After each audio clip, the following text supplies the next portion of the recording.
Բարև ձեզ, Ստեփան Գրիգորյան YouTube-յան ալիքի մասնակիցներ, ողջունում եմ ձեզ բոլորիդ, այսօր մարտի 22-ն է, շարունակում ենք մեր աշխատանքը, դուք տեսնում եք ինչ է կատարվում աշխարհում, պատերազմներ, էսկալացիաներ, տարբեր տարածաշրջաններում աշխարհին, բայց այնուամենայնիվ հետաքրքրությունը աշխարհի հարավային Կովկասի նկատմամբ, հայ-ադրբեջանական հարաբերությունների նկատմամբ շատ բարձր է։ Դա է պատճառը, որ մենք ուշադիր պետք է հետևենք ինչ է կատարվում, որ այս մեծ process-ից կարողանանք դուրս գալ ավելի ուժեղ, ավելի լավ վիճակում։ Ու հենց դրա համար է, որ եւ Սփյուռքայությունը, եւ Արցախայությունը, եւ Հայաստանի Հանրապետության բոլոր քաղաքացիները պետք է զինված լինեն օբյեկտիվ ինֆորմացիայով։ Ես բարբերաբար կրկնում եմ այդ միտքը։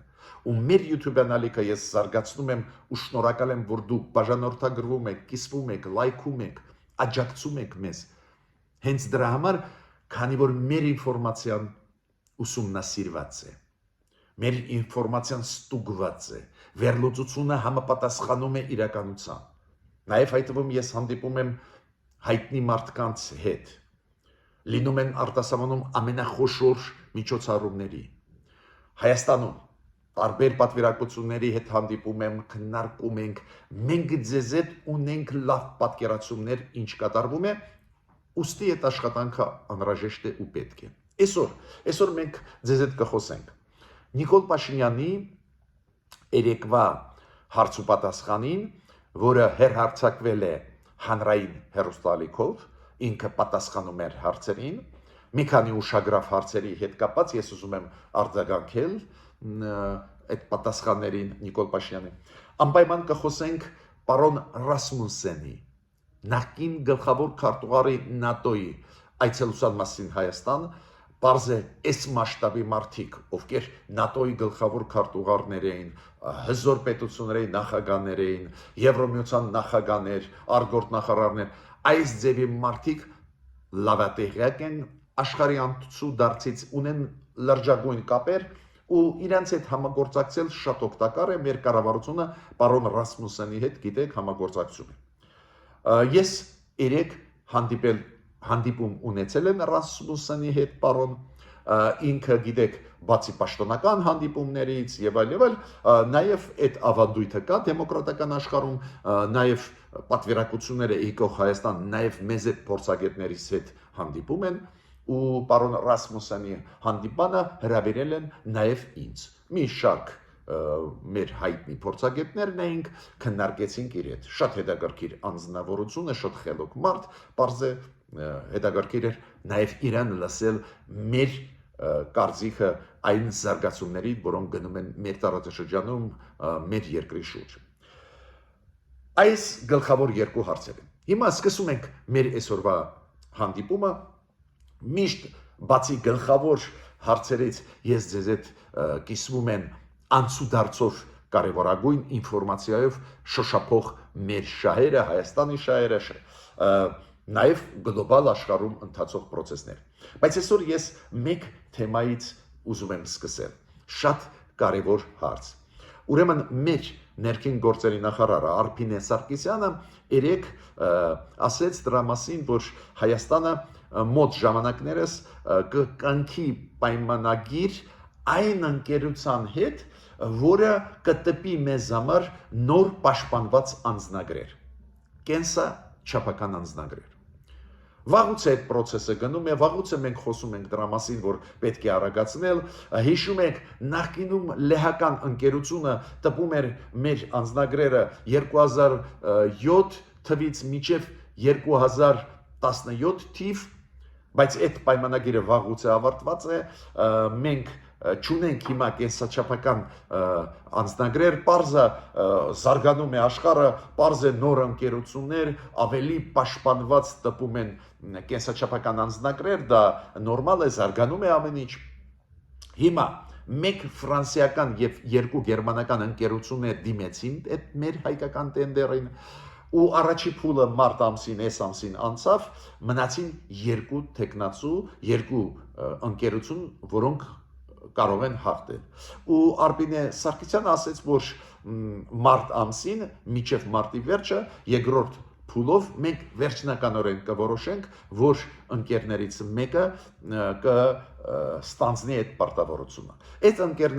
ընկերությունների հետ պայմանավորվածություն կա, որ իրանք այդ ցանցը կստեղծեն,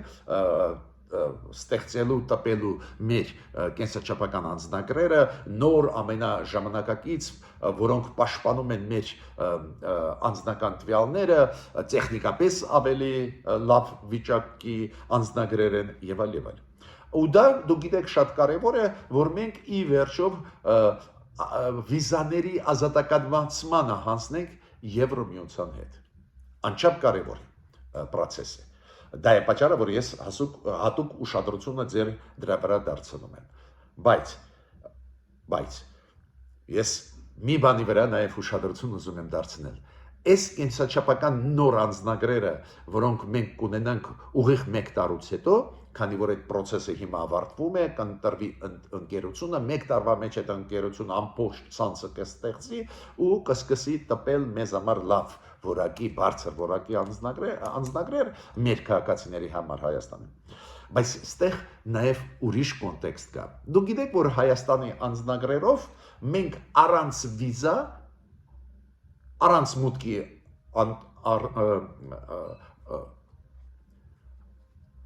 իրավունք ստանալու, առանց մուտքի իրավունք ստանալու, առանց վիզա ստանալու կարող ենք մտնել 67 երկիր։ Հարևան ժողովուրդը Վրաստանը, քանի որ ունի լավ պաշտպանված անձնագրեր, կենսաչափական անձնագրեր, կարող է մտնել առանց վիզա 122 երկիր։ Պատկերացնում եք տարբերությունը։ Գրեթե 2 անգամ ավելի շատ երկրներ կան աշխարհում, որտեղ որ Վրաստանը կարող է մտնել, վրացական անձնագրով կարելի է մտնել առանց վիզա ստանալու։ Ուրեմն այդ հարցը իրոք շատ կարևոր է։ Մյուսը դուք նկատել եք, որ Միացյալ Նահանգները սկսեցին բավական ուշադիր հետևել Հարավային Կովկասի հարցերին։ Հիշում եք այդ հայտնի հայտարարությունը UOL-ի գլխավոր խորհրդականի անվտանգության հարցերով Դոնալդ Տրամփ նախագահի ինք հայտարարությունով հանդես եկավ, որ անհապաղ պետք է բոլոր հայ գերիները ազատվեն։ Հիմա հայտարարություն արեց Լուի Բոնոն, մենք իրան ճանաչում ենք, բայց հիմա ինքը ավելի բարձր պաշտոն ունի պետքարտուղարությունում։ Ինքը եվրոպական եւ եվրասիական գործերով հիմա ղեկավարն է պետդեպարտամենտի։ Լուի Բոնոն ասեց, մենք ողջունում ենք, որ Հայաստանը համագործակցելով Թուրքիայի հետ տեղափոխում է Թուրքիայի տարածքով օգնությունը Սիրիայի։ Ողջունում ենք, որ ժամանակավորապես բացվեց անցակետը Մարգարա Ալիչյան, անցակետը թուրքական կողմի անունը Ալիչյանն է, Մարգարա Ալիչյան, շատ կարևոր է։ Գիտեք, ինձ համար այդ ինֆորմացիան շատ ու շատ կարևոր է հենց այն պատճառով, որ ուշադրությունը մեր տարածաշրջանի վրա, Հայաստանի գործերի վրա, հայ-թուրքական հարաբերություններ, հայ-ադրբեջանական հարաբերությունների այդ ուշադրությունը կա Միացյալ Նահանգների կողմից, Տրամփի Միացյալ Նահանգների կողմից։ Քանի որ մտավախություններ կային, որ այդքան ուշադիր իրանք չեն լինի, մեզ անտեր կթողնեն, եկեք նորից վազենք դեպի Ռուսաստան եւ այլ եւ այլ։ Հիմա անցնում եմ առաջի կարևորագույն այսօրվա հարցին։ Պարոն Ռասմուսենի այցելությանը Հայաստան։ Պարոն Ռասմուսենը Rasmussen Global կազմակերպության ղեկավար է, ինքը նախկին գլխավոր քարտուղարն է ՆԱՏՕ-ի ազդեցություն ունեցող մարդ է, լավ է, որ աջակցում է Հայաստանին, իր ելույթներում ինքը նշեց, որ շատ կարևոր է, որ Հայաստանը դիվերսիֆիկացնի իր արտաքին հարաբերությունները, ինչի մասին մենք շատ ենք խոսացել, լավ է վերջի ժամանակներս Հայաստանը դա հենց անում է, բայց այս մարդիկ տեսնում են աշխարհը ավելի մեծ դիրքերից, ավելի լայն դիրքերից, ու իրանց խորհուրդները էլ ավելի պետք է ուժեղացնել մեր ցանկությունը աշխատել ավելի ակտիվ աշխարհի հետ։ Հիմա ինքը նշեց, որ այո, իր պրես կոնֆերանսում հիշում ենք ինքը Իջևանում անցկացրեց պրես կոնֆերանս ինքը մի քանի օր ստեղ գտնվում է առաջի իր պրես կոնֆերանսը Իջևանում էր ու ինքը այնտեղ ասեց որ այո կարող է Ադրբեջանը փորձել ձգձգել ստորագրումը խաղաղության պայմանագրի որը համաձայնեցված է տեքստը բայց կարող է ձգձգել նախապայմաններ դնելով ինքը ասեց որ անպայման հայ գերիները պետք է անհապաղ ազատվեն քանի որ համաձայնեցված է խաղաղության տեքստը ուրեմն Ադրբեջանը չի կարող մերժել ոչ մի տրամաբանություն չկա տեքստը համաձայնեցված է Ադրբեջանը ասեց որ համաձայնեցված է ուրեմն պետք է բաց թողնել մյուսը ինքը ասեց պետք է օգտագործել դա շատ հետաքրքիր առաջարկ է ու ճիշտ պետք է օգտագործել այն կապերը որ Ադրբեջանը ունի Եվրոմիության հետ ու հպարտանում է որ էներգետիկայի ոլորտում նավթ գազ մատակարարում է եվրոպական երկրներին ինքը ասում է պետք է դա օգտագործել որպես լծակ ազդելու ճնշելու Ադրբեջանին որ ստորագրի խաղաղության պայմանագիրը ու բացի դրանից ինքը շատ ճիշտ ասեց ակտիվ աշխատանքը աշխարհի հետ ակտիվ այս խաղաղության պայմանագրի ստորագրումը առաջ տանելով ստեղծվում է մթնոլորտ կարելի է ստեղծել որ Ադրբեջանը մտածի ու հասկանա որ եթե ինքը հարձակվի Հայաստանի վրա հետևանքներ կլինեն ես պետք է ասեմ որ ինքը նշեց որ Նիկոլ Փաշինյանը ցուցաբերեց համարձակություն համաձայնեցրեց տեքստը Պարզ է ակնարկն է որ տեքստում կան հարցեր լուրջ խնդիրներ բայց Նիկոլ Փաշինյանը համաձայնեցրեց համաձայնվեց ուրեմն գնդակը Ադրբեջանի դաշտում է ու Ադրբեջանը պարտավոր է ստորագրել ինքը նաև ողջունեց այս նախաձեռնությունը կապված խաղաղության պայմանագրի հետ դե պարզ է ինքը ուզում է Հայաստանին աջակցել պարզ է այս ծրագիրը կառավարության խաղաղության խաչմերուկ պարզ է ինքը նաև ռեկլամ է անում նաև առաջ է տանում որ մեզ մոտ ոչ թե բացվի ճանապարհ Ադրբեջանի համար այլ ապաշրջապակում լինի կոպիտ ասած եթե մենք տալիս ենք այդ իմ խոսքերն են Ես եմ մեկնաբանում իր ասածը ի օգուտ խաղաղության խաչմերուկի Եթե մենք տալիս ենք ճանապարհ Նախիջևանից դեպի Ադրբեջան Սյունիքով Ադրբեջանը մեզ համար պետք է ճանապարհներ բացի Ուրեմն իր գլխավոր մեսեջները կարևոր էին ինքը միշտ նշում էր IS-ի 3-4 մեսեջներ ինքը պարզ է ողջունում է որ խաղաղության պայմանագրի տեքստը համաձայնեցված է ու կոչ է անում որ ստորագրի Ադրբեջանը ինքը ասում է որ գնդակը Ադրբեջանի կողմում է Ադրբեջանի դաշտում է քանի որ Հայաստանը իր կողմից քայլեր արեց ինքը ասում է Հայաստանը անպայման պետք է շարունակի ուժեղացնել կապը Եվրոմիության հետ երկկողմ համագործակցություն բազմակողմ անպայման պետք է ժողովրդավարությունը պետք է ուժեղացնի հենց դրանով ճանաչում են Հայաստանը հենց դրանով ուզում են աջակցել Հայաստանը ինչի մասին մենք ձեզ հետ անընդհատ խոսում ենք բայց մի բան է մենք փորձագետներս դա ասում ենք մի այլ բան մարդը որը գլխավոր քարտուղարներ ՆԱՏՕ-ի մարդը որը լրջագույն կապեր ունի ամբողջ աշխարհով մեկ մարդը որ ցանկացած պետության ղեկավարի հետ ցանկացած վայրում ժամանակ կարող է հանդիպել Հիմա միջև անցնելը Նիկոլ Փաշինյանի հարցազրույցի եւ հայ-ռուսական կոնսուլտացիաների բանակցությունների որոնք եղան 2 օր առաջ Ռուսաստանի արտգործնախարարությունում եւ Նիկոլ Փաշինյանի երեկվա հարցազրույցից ավելի ճիշտ հարց ու պատասխանի հանրայինով տրված մեր լրագրողների Միջև դրա անցնելը ես ուզում եմ ձեզ շնորհակալություն հայտնել, որ դուք բաժանորդագրվում եք, կիսվում եք, լայքում եք, նաև աջակցում եք մեր YouTube-յան ալիքին։ Մարիամ Վանեցյանին շնորհակալություն, Վարուժան Դերոնյանին, Արաքս Դերհովանեսյանին, Ալվարդ Արությունյանին, Արմեն Վարդապետյանին, Եվգենիա Չակարյանին, Քրիստինա Կալիֆոռնիայից բոլորիդ շնորհակալ եմ։ Նաև ես բարբերաբար ասում եմ ու կշարունակեմ այդ ավանդույթը մեր չաթում ակտիվ մասնակիցներին, քանի որ չաթն էլ երբ որ ակտիվ է, շատ արագ տարածվում է այս ինֆորմացիան։ Այդ ինչ որ մենք անում ենք, կենսական նշանակություն ունի սփյուռքայության համար, Հայաստանի Հանրապետության քաղաքացիների համար, որ մենք օբյեկտիվ ինֆորմացիայով զինված լինենք։ Հիմա նայենք ինչ կատարվեց Մոսկվայում։ Այդ կոնսուլտացիաները, այդ բանակցությունները Հայաստան-Ռուսաստան կայացան արտգործնախարարությունում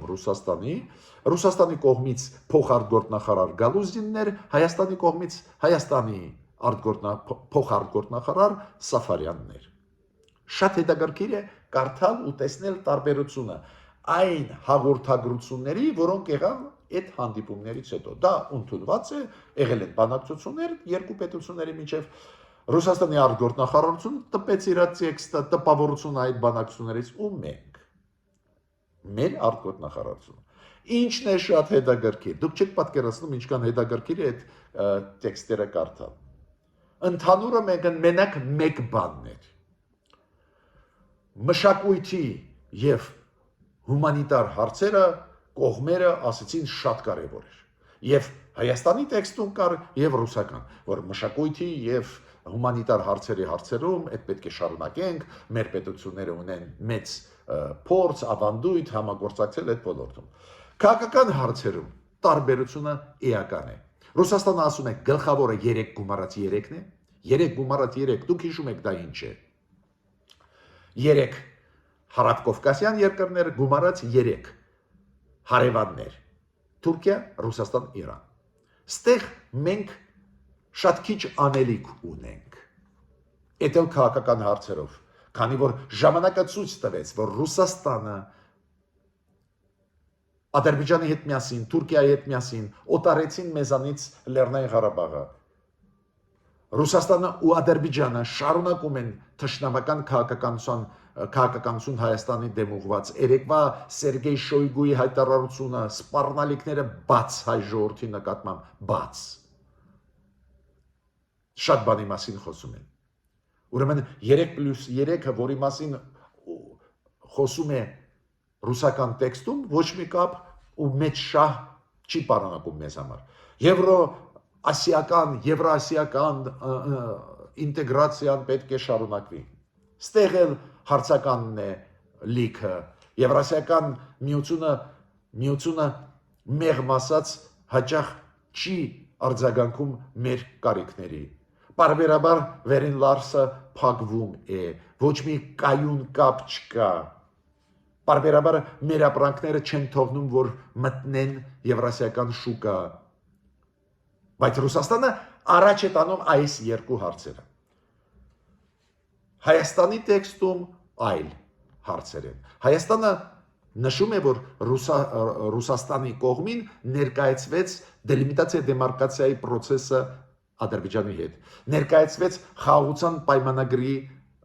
հետ կապված բանակցությունները Ադրբեջանի հետ։ Այս բանակցություններում դուք գիտեք, չկա Ռուսաստանը, Հայաստանը հանեց Ռուսաստանից այդ բանակցային process-ից, բարեբախտաբար մերոնք ուշացումով, բայց հասկացան, որ Ռուսաստանը չպետք է լինի։ Ուրիշ բան է, որ մենք միշտ ասում ենք, այս բանակցությունները Ադրբեջանի հետ ված չի լինի, որ ավելի մեծ դեր խաղան Եվրոմիությունը, Միացյալ Նահանգները, այդ ուրիշ խնդիր է, բայց կարևոր է, որ Ռուսաստանը ստեղ չկա։ Ու հիմա մեր արտգործնախարարությունը ներկայացնում է ռուսներին,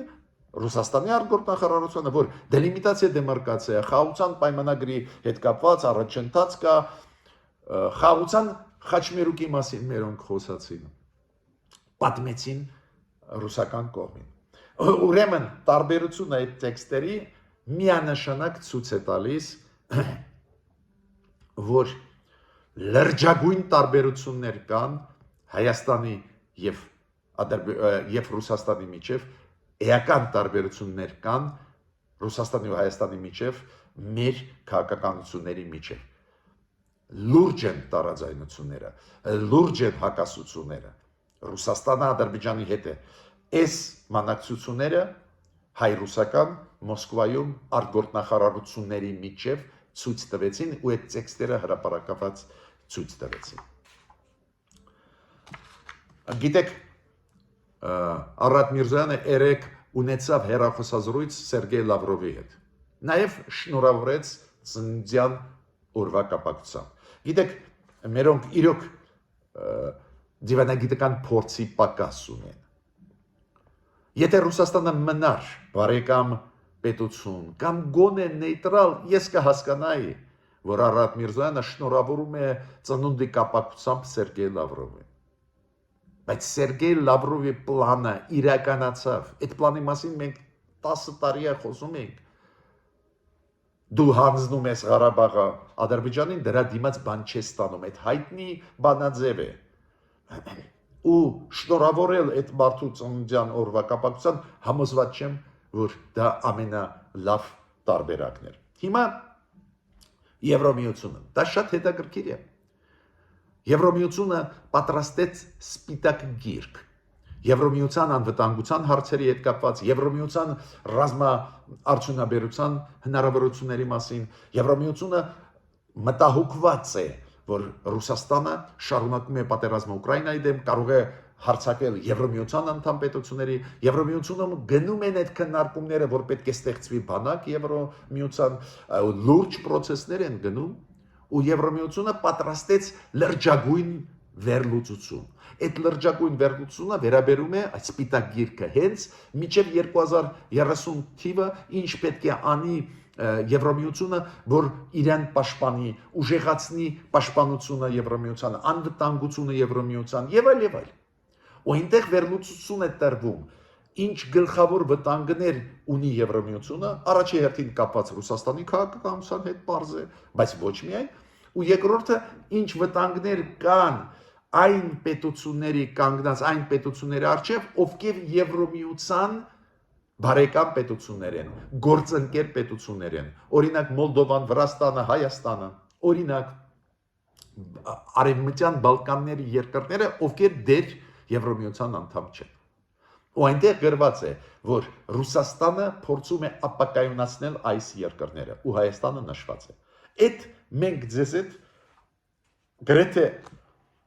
ամենօրյա ռեժիմով տեսնում ենք։ Սպառնալիքները Սերգեյ Շոյգուի, Մարիա Զախարովի, որոնք եղել են 2 օր առաջ, դրա ապացույցն էր։ Դա ապակայունացնում է մեր երկիրը, դա լարվածություն մտցնում է մեր երկրի մեջ։ Ես չեմ ասում ինֆորմացիոն պատերազմ, ամեն օր ստեր տարածվում են հենց ռուսական ալիքներով, Հայաստանի դեմ ուղված, մեր ինքնության դեմ ուղված, մեր պատվի դեմ ուղված։ Բայց Եվրոմիությունը իր վերլուծությունը անում է ու իր վերլուծությունով դա ֆիքսում է։ Հիմա անցնում եմ հարցի, որը կապված է Նիկոլ Փաշինյանի հետ, վարչապետի հետ, որը տվեց հանրայինով պատասխանեց հարցերի։ Ստեղ ուշագրավ մի քանի բաներ կան, պարտավոր են ձեզ ասել։ Նու առաջինը, այն խաղաղության օրակարգը, որը առաջ է տանում Նիկոլ Փաշինյանը, բոլորս գիտենք, ինքը ամեն օր գրեթե խոսում է դրա մասին, դրա շրջանակներում ես տեսնում եմ ջանքերը մեր կառավարությանը այդպես անել, որ այս խաղաղության պայմանագրի տեքստի համաձայնեցումը, որ ողջունում ինչքան կարելի է շատ երկրներ, ես թվարկել եմ այդ երկրները ձեզ, թվարկել են տարբեր ռեգիոնների երկրները, ոչ միայն Եվրոպա, Ամերիկա, նաև Լատին ամերիկան երկրները, արաբական, մուսուլմանական աշխարհի, շարունակում եմ այդ թվարկել այդ երկրները, ասիական նաև այդ թվում Ճապոնիան ողջունեց խաղաղության պայմանագրի տեքստի ավարտը համաձայնեցումը Հայաստանի Ադրբեջանի միջև Ճապոնիան, Տաջիկստանը, Իռլանդիան, Բուլղարիան, Եգիպտոսը այդ շարքը շարունակում է, ուստեղ ես տեսնում եմ, որ այո, մեր կառավարությունը ջանքեր գործադրում է, որ այս մթնոլորտը, որ անպայման պետք է ստորագրվի Ադրբեջանի կողմից այդ պայմանագիրը, որ ստեղծվի աշխարհով մեկ։ Փաշինյանը նաև ասեց, գիտեք ինչի մասին։ Ինքը ասեց, այն բարեփոխումը բանակի որ անում ենք, մենք չենք անում դրա համար, որ մեկի վրա հարվածենք։ Հարցակվեք, ասեք Հայաստանից դուրս ինչ որ ռազմական գործողություններ ծավալենք։ Ինքը ասեց նաև, որ այն 240 կիլոմետր տարածք, որը գրավեց Ադրբեջանը, մենք չենք պլանավորում ուժով բանակի միջոցով հայոց ազատել։ Դելիմիտացիա, դեմարկացիայի շրջանակներում կանենք։ Նու մեսիջները նորմալ են, ստեղ մենակ փոքր ես ունեմ ռեմարկ, դիտողություն, գիտեք ինչի հետ է կապված։ Հայաստանի զինված ուժերի ստորաբաժանումները, խաղաղապանները, իրենք գտնվում են օրինակ Կոսովոյում։ Չգիտեմ, էլի ինչ որտեղ կա թե չէ, բայց Կոսովոյում այսօր էլ կան։ Ուրեմն ստեղ պետք է ճշտում միշտ անես։ որ խաղաղաբաների մասին չի խոսքը ու մեր խաղաղաբաները ՄԱԿ-ի մանդատով են Կոսովոյում, ՄԱԿ-ի մանդատով, պես օրինական է դա, ուրեմն իր միտքը, որ մենք չենք ուզում պատերազմել ոչ ոքի դեմ, շատ ճիշտ միտք է, ճիշտ ուղերձ է, բայց պետք է ասեմ, որ մենք ունենք ստորաբաժանում իդեմս խաղաղաբաների Կոսովոյում։ Հիմա երկրորդը այդ թեման շատ ցավոտ թեմա է ինձ համար երաշխավորների ինստիտուտ։ Նորից Նիկոլ Փաշինյանը քննադատեց դա, ինքը ասեց, տեսակ ինչ եղավ, մեզ չաջակցեցին, պարզա հիշեցրեց, որ մենք սարեցրեցինք մեր մասնակցությունը հապկում, ու ինքը ասում մենք չենք ուզում ընկնել նույն պատմության մեջ։ Այ հապկը եւ Ռուսաստանը մեզ քաշեցին, կոպիտ ասած, չաջակցեցին, տեսակ այդ երաշխավորի ինստիտուտը չաշխատեց։ Ես տեղ ուրիշ բան ուզում եմ ասել։ Այն փաստը, որ Ռուսաստանը վստահելի գործընկեր չի նշանակում, որ չկան վստահելի գործընկերներ։ Ուրեմն ես չի դնի հակասության մեջ երաշխիքների ինստիտուտը այս վատ պատմության հետ Ռուսաստանի հետ, որ Ռուսաստանը մեզ չջակցեց, ուրեմն մենք բոլորի վրա պետք է նեղանանք։ Իդեպ ասեմ ձեզ, ինչ է ցույց տալիս պատերազմը Իսրայելի Մերձավոր Արևելքում Գազայում, հարվածները Սիրիայի դեմ ուղված, Լիբանանի, որ Միացյալ Նահանգները վստահելի պարտներ են ու անտեր չեն թողնում Իսրայելին։ Նույնը Եվրոպան անտեր թողեց Ուկրաինային։ Ոչ, ավելին, նույնիսկ Տրամփի քաղաքականությունը տարբերվող Բայդենի քաղաքականությունից չփոխեց նույն Եվրոպայի հստակ լինելը դաշնակից Ուկրաինայի թիկունքում կանգնած դաշնակից։ Ուրեմն դաշնակից կա ու դաշնակից պետք չի բոլորի վրա տարածել այն կասկածը, որ դաշնակիցը կարող է հանձնել։ Ռուսաստանը հանձնեց մեզ, այդ ուրիշ բան է, դավաճանեց, բայց դա չի էսա իմ ասածը, բայց ուրիշ բան է, որ ճիշտ են ասում մերոնք կառավարությունը, երբ որ ասում է մենք ինքներս նաև պետք է քայլեր անենք, ստեղ ես համաձայն եմ, պարզը մենք պետք է բարեփոխենք բանակը, մենք պետք է դիվերսիֆիկացնենք մեր արտաքին քաղաքականությունը, իդեպ ասեմ ձեզ պարոն Ռասմուսյանը հատուկ ուշադրություն դրա վրա դարձել է, որ դիվերսիֆիկացնելն է պետք մեր արտաքին քաղաքականությունը տարբեր խաղացողների հետ պետք է աշխատես, դա շատ օգնում է այդ երաշխիքներ ստանալու հարցում, էլի։ Ես պետք է ասեմ, որ Նիկոլ Փաշինյանը նաև խոսեց սահմանադրության մասին, նոր սահմանադրության մասին, ասեց, որ դա կարող է լինել 2027 թիվ, քիչ հավանական է, բայց ասեց կարող է 2026 թվի ընտրությունների հետ միասին դնենք, ինչ որ այս դեպի մտքերով կիսվեց, բայց ինչքան ես հասկանում եմ, ինքը մերժում է ցանկացած հնարավորություն փոխել սահմանադրությունը Ադրբեջանի պահանջով։ Կոպիտ ասած, արևմտյան Ադրբեջան օրինակ թեզերը եւ այլ չեն կարող նույնիսկ քննարկման առարկա լինել եւ այլ։ Ստեղ կարծես թե մերոնք կողմորոշում են չբավարարել այս նախապայմանը Ադրբեջանի, որ սահմանադրությունը պետք է փոխվի, քանի որ Նիկոլ Փաշինյանը դնում է խնդիրը ակնհայտ դա երևում է խաղաղության օրակարգով շարժվել ու համոզել ստիպել Ադրբեջանին, որ շուտ ստորագրի, այստեղ ինքը խոսում է 2027 թվի հնարավոր նոր սահմանադրության ընդունմանը, ուրեմն ինքը այդ գաղափարից այդ պահանջից հրաժարվում է Ադրբեջանի, որ մենք պետք է սահմանադրությունը փոխենք առակ Ադրբեջանի պահանջով, չգիտեմ ինչու։ Նաև ինքը հիշեցրեց, որ պայմանագրի մեջ, այսօրվա պայմանագրի մեջ տեքստը, որը համաձայնեցված է Ադրբեջանի հետ, որ այնտեղ գրված է, կետ կա, որ այդ պայմանագրերը, եթե ստորագրվի ու վավերացվի Ադրբեջանի եւ Հայաստանի պարլամենտներով, այդ պայմանագիրը ավտոմատ ավելի ուժեղ կլինի, քան մեր սահմանադրությունները։ Նաև Նիկոլ Փաշինյանը մի քանի խոսք ասեց նորից եվրոդիտորդներից, ես ինչ կառաջարկեի վարչապետին, ընդհանրապես եվրոդիտորդների հարցը չշոշափեր։ Եվրոդիտորդները իր գործը անում են 2 տարով, վավերացված է մեր պարլամենտով, վավերացված է Եվրո միության կողմից, այդ իրաց պրոցեդուրաները ամբողջությամբ անցած է, պետք չի շոշափել այդ հարցը, իրանք 2 տարի ստեղ պետք է աշխատեն, հետո կնայենք։ Հա, Նիկոլ Փաշինյանը ես հասկանում եմ, իրեն հարց են տալիս, ինքը ստիպված է պատասխանել, որ եթե Ադրբեջանը ստորագրի այդ խաղաղության պայմանագիրը, իրավիճակը կփոխվի, այո, մենք կորոշենք ինչ ենք անում եվրոդիտորդների հետ միասին բանակցություններ վարելով ու պատասխանում դրականակա, որ դա չի նշանակում, որ իրանք պետք է անպայման դուրս գան, բայց պարզ է փոփոխությունը մանդատում կարող է լինել, բայց ես կառաջարկեի վարչապետին ընդհանրապես այս թեմային չանդրադառնալ, հասկանում եք, թշնամիներ շատ մենք ունենք, այ եթե հիմա մի պետություն Եվրոմիության նեղանա ու ասի, արա դե զզվացրեցիք, չեք ուզում, ես հետ եմ վերցնում իմ համաձայնությունը ու ուղարկել Հայաստան Եվրոմիության դիտորդների։ Հասկանում եք, այդ փորձից ելնելով եմ ասում, շատ նուրբ է միջազգային հարաբերությունները միջազգային, շատ նուրբ բան է։ Ուրեմն այս թեմայով ինչքան քիչ մերոնք խոսան, այդքան լավ։ Հիմա Նիկոլ Փաշինյանը նաև խոսեց, պարզ է նրա մասին, որ խաղաղության այս խաղաղության օրակարգը, որը ինքը առաջ է տանում, փորձում է աշխարհում ակտիվ տանել առաջ ու այդ խաղաղության օրակարգը կազդի Ադրբեջանի վրա, նաև պետք է օգտագործել դա, ազդել եւ այլն, այդ ամեն ինչը հասկացանք, բայց ես ուզում եմ ասել մեկ բան, իրոք պեսիմիզմը հորետեսությունը մեր հասարակության մեջ բավական բարձր է Ադրբեջանի քայլերի նկատմամբ։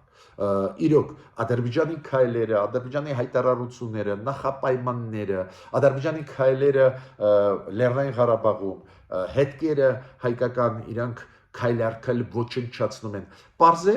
ոչ մի վստահություն մեր հասարակության մեջ չեն ներշնչում ու իմիջիայլոց Նիկոլ Փաշինյանը նշեց, որ այս պայմանագրում, որը համաձայնեցված է, նաև կա կետ վստահության մթնոլորտի ստեղծման հետ կապված, ինչքան ես տեսնում եմ Ադրբեջանը հակառակը աշխատում է հակառակ ուղղությամբ,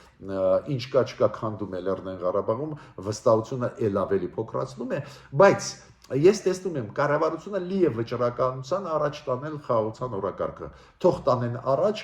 իմ խնդրանքս է մենակ այն դիտողությունները առանքում, որ մենք անում ենք, մի քիչ հետևեք դրան ուշադիր։ Ես ավարտեցի իմ ելույթը, միջ նոր հանդիպումներ։